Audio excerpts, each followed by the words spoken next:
വാർത്തയിലേക്ക്. Association for state employees and teachers asset നേതൃത്വത്തിൽ സർക്കാർ ജീവനക്കാരും അധ്യാപകരും പണിമുടക്ക് സമരം നടത്തി.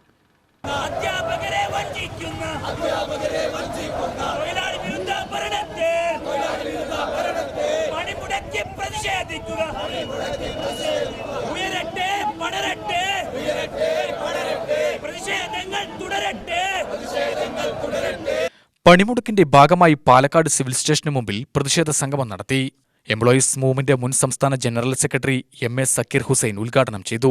ജീവനക്കാർ ഇത്രയധികം പ്രതിസന്ധികൾ അഭിമുഖീകരിച്ച ഒരു കാലഘട്ടം ഉണ്ടായിട്ടില്ല എന്ന് നമുക്ക് പറയാൻ കഴിയും. കാരണം ജീവനക്കാർക്ക് ക്ഷാമബത്ത നൽകുന്നില്ല, ലീവ് സറണ്ടർ നൽകുന്നില്ല, അവരുടെ എല്ലാ അവകാശങ്ങളും നിഷേധിച്ചിരിക്കുകയാണ്. 19% DA കുടിശ്ശികയാക്കിക്കൊണ്ട് 2 DA പേരിന് വേണ്ടി അനുവദിച്ചപ്പോൾ അതിന്റെ കുടിശ്ശിക പോലും നഷ്ടപ്പെടുത്തിക്കൊണ്ടാണ് സർക്കാർ മുന്നോട്ട് പോയിക്കൊണ്ടിരിക്കുന്നത്.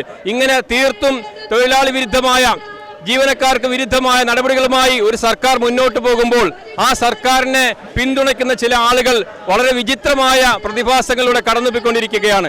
ജീവനക്കാരുടെ അവകാശങ്ങളെ ഹനിച്ചുകൊണ്ടിരിക്കുമ്പോൾ അത് കണ്ടില്ല എന്ന് നടിക്കുകയും പകരം കലാപരിപാടികളും തിരുവാതിരകളും നടത്തിക്കൊണ്ട് കേരളത്തിന്റെ അന്തരീക്ഷത്തെ, സാംസ്കാരിക അന്തരീക്ഷത്തെ മലീമസമാക്കിക്കൊണ്ടിരിക്കുന്നു എന്ന് പറയാതിരിക്കാൻ നിർവാഹമില്ല. സുഹൃത്തുക്കളെ, കേരള സ്കൂൾ ടീച്ചേഴ്സ് മൂവ്മെന്റ് ജില്ലാ പ്രസിഡന്റ് VI ഫാറൂഖ് അധ്യക്ഷനായി. മൊയ്തീൻ കുട്ടി വല്ലപ്പുഴ, ഷെയ്ഖ് മുത്തൂട്ടി എന്നിവർ പ്രസംഗിച്ചു.